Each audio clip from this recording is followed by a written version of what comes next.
The television was on when I got home. It was always on. I could see the blue light flickering through the living room curtains before I even reached the front door. 2 in the morning, and the whole house was lit up like nobody inside had a single thing to worry about. I stood on the porch for a moment, just breathing. My back had been tightening up since around 10 o'clock, and my knees ached the way they always did after a long shift on the concrete floors. I was 64 years old, and I had just spent 8 hours unloading freight at the warehouse down on Route 9. I had been doing it 3 nights a week for the past 14 months. I turned the key slowly so the lock wouldn't click too loud. Not because I was trying to be considerate. I had learned, by then, to be invisible in my own home. My son was stretched out on the couch with his feet hanging over the armrest. His shoes were still on. There were 2 empty pizza boxes on the coffee table and a half-finished 2-liter of soda tipped sideways against a couch cushion. The floor lamp I had bought with my wife 30 years ago, the brass one she had picked out from a shop in Savannah, was pushed into the corner, unplugged, replaced by some cheap LED strip lights my daughter-in-law had ordered online. They pulsed a slow, ugly purple. I walked to the kitchen. The sink was full. I want you to understand something. I am not the kind of man who complains easily. I spent 22 years working maintenance for the county.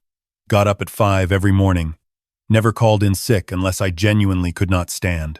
My wife used to say I had a threshold for discomfort that bordered on a character flaw. She was probably right. After she passed, 3 years ago, I kept getting up at 5.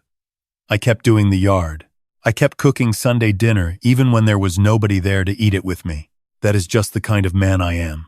So when my son called and said he and his wife were in trouble, the restaurant where he managed the front of house had shut down. They were behind on rent. His wife's hours at the salon had been cut. I did not hesitate. I told him to pack what they needed and come home. That was 14 months ago. In the beginning, it felt right. The house had been too quiet since my wife passed. My son was my only child, and I loved him. His wife could be difficult, but she had always been that way. And I told myself that people change when life gets hard. I made up the guest room. I stocked the fridge. I told myself it would be 2 or 3 months, maybe 4 at the outside. By month 2, my son's wife had moved the furniture in the living room. She said the layout I had been using for 20 years was inefficient. She had read something about feng shui. I came home from the hardware store one Saturday and the whole room had been rearranged, including my wife's reading chair, which had been moved into the hallway, just sitting there in the hallway like something you'd leave out for trash pickup. I put it back. My daughter-in-law didn't say anything, but the next morning the chair was in the hallway again. I let it stay there. I am telling you this not because it was the worst thing that happened, but because it was the first time I understood what was actually going on. It was not about the chair. It was about whose house this was, and she had already decided the answer to that question. By month 4, my son had a few interviews, but nothing had come through. He spent most of his days watching TV or playing something on his phone. In the evenings, he and his wife would go out with friends or order food in. There were always dishes in the sink, always takeout bags left on the counter. I started buying paper plates to avoid the argument. I want to tell you about a Tuesday in November. I had worked a double the weekend before, and my back was still not right. I got home around midnight, hungry, and I opened the refrigerator. I had bought groceries on Friday, chicken, some vegetables, bread, a container of the potato soup I had made myself because it was cheap and filling and lasted a few days. The fridge was nearly empty. The soup was gone. The bread was gone. There was half a bottle of some flavored water, a jar of pickles, and a takeout container with something in it I did not recognize. I stood there with the refrigerator door open for a long time. I was not angry in that moment. I want to be honest with you. I was something worse than angry. I was ashamed. I kept asking myself how I had ended up here. A man who had worked his whole life, who owned his home outright, who had never asked anybody for a single thing standing in his own kitchen at midnight. Too tired to stand up straight, looking at an empty refrigerator. I closed the door. I had some crackers in the cabinet. I ate them, standing at the counter in the dark, and then I went to bed. What I have not told you yet is the reason I started working the warehouse shifts. A month after my son moved in, I sat down and looked at my budget. My retirement income covered my mortgage, utilities, my car insurance, and my medication. It covered groceries for one. It did not cover groceries for three, plus the water bill going up, plus the electric bill from the LED lights and the TV running all night, plus the Wi-Fi upgrade. My daughter-in-law said she needed for her work, though I was never entirely clear on what that work involved, since she had stopped going into the salon by that point. My son offered to contribute once. He said it once, in passing, the way you mention something you have no intention of following through on. I did not bring it up again. I should have. That was my mistake, and I have thought about it many times since. I was raised to believe that offering help and then demanding acknowledgement was shameful. My father never talked about money at the dinner table. You provided. That was what a man did. You provided, and you did not make a production of it. So I provided. I called a buddy of mine who ran logistics at the warehouse. I told him I was looking for part-time night work. He got me started the following week. I want you to understand what that warehouse was like. It was not a small operation. We unloaded semi-trucks, palletized freight, moved it to staging areas, 8 hours on concrete floors, often in the cold because the loading dock doors stayed open. My supervisor was a decent man, younger than my son, who always thanked me at the end of a shift. Some nights my hands were too stiff by the end to properly grip the steering wheel on the way home. I kept that job a secret from my son for 2 months. I am not sure why. Maybe I did not want him to feel guilty. Maybe I knew, on some level, that he would not feel guilty, and I did not want to know that yet. He found out because my daughter-in-law saw the paycheck stub on the kitchen counter. She did not ask me about it directly. She asked my son, and my son came to me and said, "Dad, you didn't have to do that." He said it the way you say something you are relieved about, not the way you say something that breaks your heart. He never offered to get a job. There was a man at the warehouse named Curtis.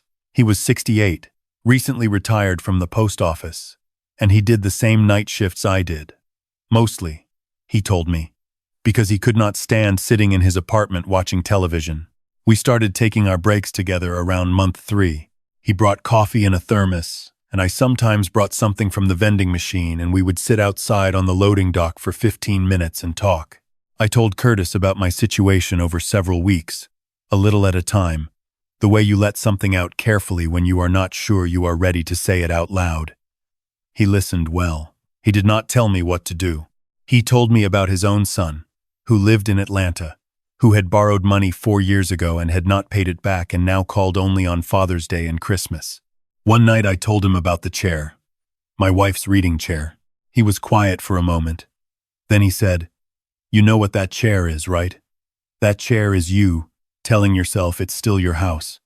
But you put it back twice, and it ended up in the hall twice. So what's the chair telling you?" I did not answer him. I went back inside and finished my shift. But I thought about that for a long time. By month 10, I had moved into the smaller bedroom. This happened gradually, the way most things in that period happen, not with a confrontation, but with a slow accumulation of small surrenders. My daughter-in-law had started using the master bedroom's attached bathroom because, she said, the hall bathroom's water pressure was inconsistent. My son started storing his things in my closet because the guest room closet was already full. One weekend I came home from a shift and found that someone had moved my nightstand. The next week, there was a gym bag in the corner of my room that belonged to my son. I started sleeping in the smaller bedroom with the door locked. I want to tell you what I was thinking during all of this, because I suspect some of you are asking the same question I eventually had to ask myself. Why did I allow it? I have sat with that question for a long time now. The honest answer is not a simple one. Part of it was love. That is real, and I will not pretend otherwise. My son is my son. I looked at him, and I still saw the boy I had coached in Little League, the one who used to fall asleep in the truck on the way home from the hardware store. Love does not come with an off switch. Part of it was guilt. My wife was the disciplinarian. She was the one who set limits. After she died, I sometimes wondered if my son's struggles were connected to losing her, if the difficulties in his marriage were something I could have prevented if I had been a different kind of father. Guilt will make you pay for things that are not your debt. And part of it, and this is the part I am least comfortable admitting, was the belief that eventually he would see it. That one morning he would wake up, look around, see his 64-year-old father sleeping in the small room with the door locked, and something in him would shift. That the gratitude was just delayed. That the man I raised was still in there somewhere. I waited for that morning for 14 months. The thing that finally broke through was not what I expected. It was a Sunday. I had the day off and I had been looking forward to it all week. I wanted to work in the backyard. There were some things that needed doing in the garden. A bed I had planted the spring before my wife passed that I had been neglecting. It was her garden, really. Echinacea and black-eyed Susans, and one stubborn rosebush she had babied for years. I had not been out there properly since the fall. I went to the garage to get my gloves and the hand trowel. The shelf where I kept my garden tools was reorganized. A lot of my tools had been pushed to the back. In their place were two large plastic storage bins. I opened one. It was full of my daughter-in-law's crafting supplies. The other one was full of my son's old sports gear cleats from a decade ago. A deflated basketball. Some foam pool noodles. I stood in the garage for a while. Then I went and found the trowel on a different shelf. Found one glove. Could not find the other one. And went outside. My wife's rosebush was dead. I do not mean it had just died recently from neglect. I mean it had been cut back, pruned, wrong, too hard, too late in the season, and then left. There were cuttings on the ground nearby. Someone had done this and not mentioned it. My son later told me his wife had cut it back because it was scraping against the fence. I sat down on the ground right there next to it. I am not a man who cries easily. I have cried twice as an adult. That I can remember when my father passed and when my wife passed. But I sat there next to that dead rose bush in the garden my wife had planted, holding one gardening glove, and I cried. Not loudly, just the way water runs when you tilt something, quiet and even, and not stopping for a while. When I came back inside, my son was in the kitchen making coffee. He looked up. He could see I had been crying. I am sure of it. He said, "Hey, did you want coffee?" I said no. He went back to his phone. That was the moment. Not the rose bush, exactly. The coffee. The way he looked up and looked away. The complete and total absence of curiosity about his own father. I called Curtis that evening. I told him what had happened. He listened to all of it. When I finished, he said, "Walter, you remember what you told me about your wife? How she used to say you had a threshold for discomfort that was a character flaw?" I said I remembered. He said, "She was being kind. That threshold isn't strength. It's just a different way of disappearing." I did not sleep much that night. The following week, I made an appointment with an attorney. Her office was in a professional building, about 15 minutes from my house. I had found her name through a referral from one of the men at the warehouse, whose cousin had used her for a landlord-tenant matter. Sitting in her office, explaining the situation, I felt something I had not expected to feel. Not embarrassment, not relief, exactly. More like clarity. Like when your eyes finally adjust in a dark room and you can see where everything is.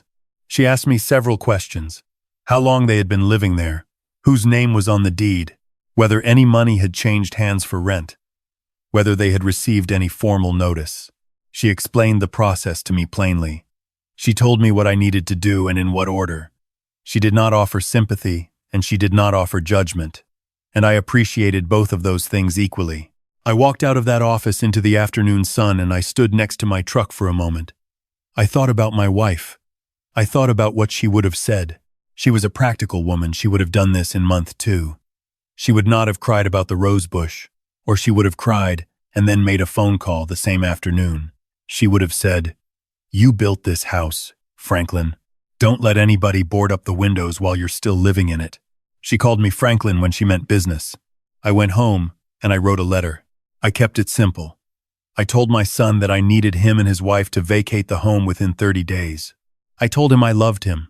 I told him I had enjoyed having him close, and that I hoped the time would come when our relationship could recover from what this period had cost us both. I told him I had spoken to an attorney and that if they needed longer than 30 days, we could discuss it, but that I needed him to understand this was not a request that would be walked back. I slid it under his bedroom door on a Thursday morning before I left for work. When I came home that afternoon, my son was sitting at the kitchen table. He looked, and I want to describe this accurately, not angry, exactly, but unmade, like something he had assumed to be structural had turned out not to be. He said, "Dad." I said, "I know." He said, "Where are we supposed to go?" I told him I did not know, but that I trusted he could figure it out, the same way I had been figuring things out on my own since he arrived. I said it without cruelty. I hope he heard it that way. His wife was not as quiet. She told me I was being selfish. She told me I had invited them, which was technically accurate, and also, I felt, entirely beside the point. She told me she had always known I didn't respect her. I did not argue with any of it. I sat at the kitchen table and I let her finish. And when she was done, I said that I hoped they found a good place to land. And I meant it. They were gone in 3 weeks. The morning after they left, I got up at 5. Old habit. I stood in the kitchen and I looked at the sink. It was empty. I had washed my one dish from the night before and left it in the drying rack. I made coffee.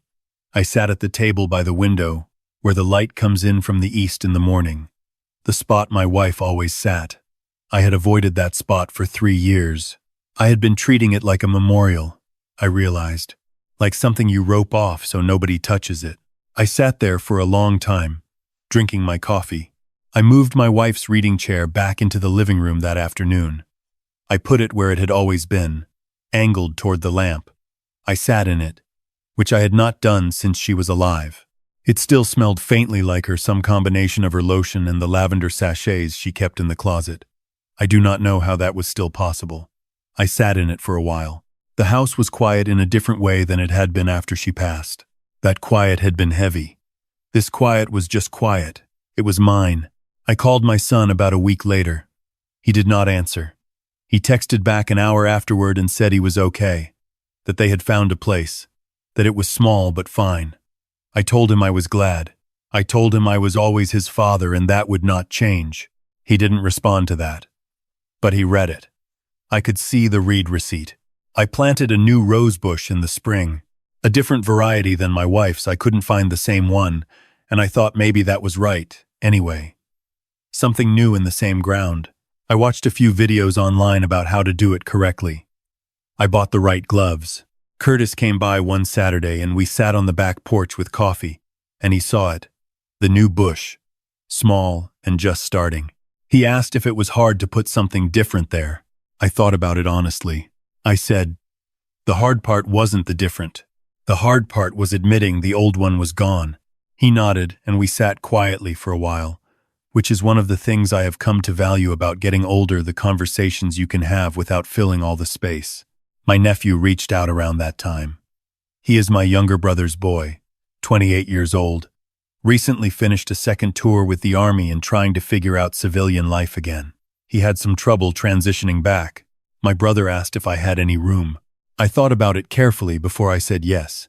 I thought about what room I actually had, not in the house, but in myself. I asked my nephew directly what he needed. He told me, time to sort himself out, a stable place, a little help navigating the VA paperwork. He said he would contribute to expenses from day one, whatever I thought was fair. I said, come on. I told him the guest room was his. He arrived on a Thursday evening with 2 duffel bags and a box of books. He shook my hand at the door like I had taught him when he was 6 years old. He asked if he could help carry anything. He ate the dinner I made without complaint, washed his dishes, and thanked me. Small things. Just small things. But I want to tell you what those small things do to a man who has gone without them for a while. They are not small. A thank you at dinner, when you have been invisible for 14 months, is not a small thing. It is the difference between being a ghost in your own life and being a person in it. He has been here 7 months now. He does not rearrange the furniture. He cuts the grass without being asked. He made me dinner twice when I was working the late shift, left it covered on the stove. When I come home now at 2 in the morning, The house is dark and quiet the way it should be. I unlock the door without thinking about it. I don't have to be invisible. My son calls more regularly now, not every week, but more often than before. The conversations are short, careful on both sides, like two people finding a trail after they've been off it for a while. He asked me once, about 3 months after he left, whether I was angry at him. I told him no. He said, "You should be." I told him what I actually felt was sorry that I had waited so long, sorry that I had let the situation become what it became, sorry that my patience had looked to him like endorsement. I told him that I had not done him any favors by absorbing everything without response, that real love has edges, and I had forgotten that. He was quiet for a long moment. Then he said, "Mom would have told me off in month 1. I laughed. It was the first time I had laughed with my son in over a year. It surprised us both. "She absolutely would have," I said. "I am not telling you this story because it has a clean ending. My son and I are still finding our way back. There is real damage between us and real things that need to grow back slowly. The way roots grow underground, invisible, before you see anything above the surface. I do not know if he and his wife will make it. I do not know if the distance between him and me will fully close. But here is what I know. I know that I am 64 years old, and I wake up in the morning in my own bed, in the big bedroom, with the light coming in the way it always has. I know that my wife's chair is back where it belongs, and I sit in it sometimes after dinner, and I do not feel like I am trespassing. I know that there is a new rosebush in the garden that is doing better than I expected. I know that the warehouse called me last month to come back when they needed someone, and I told them no.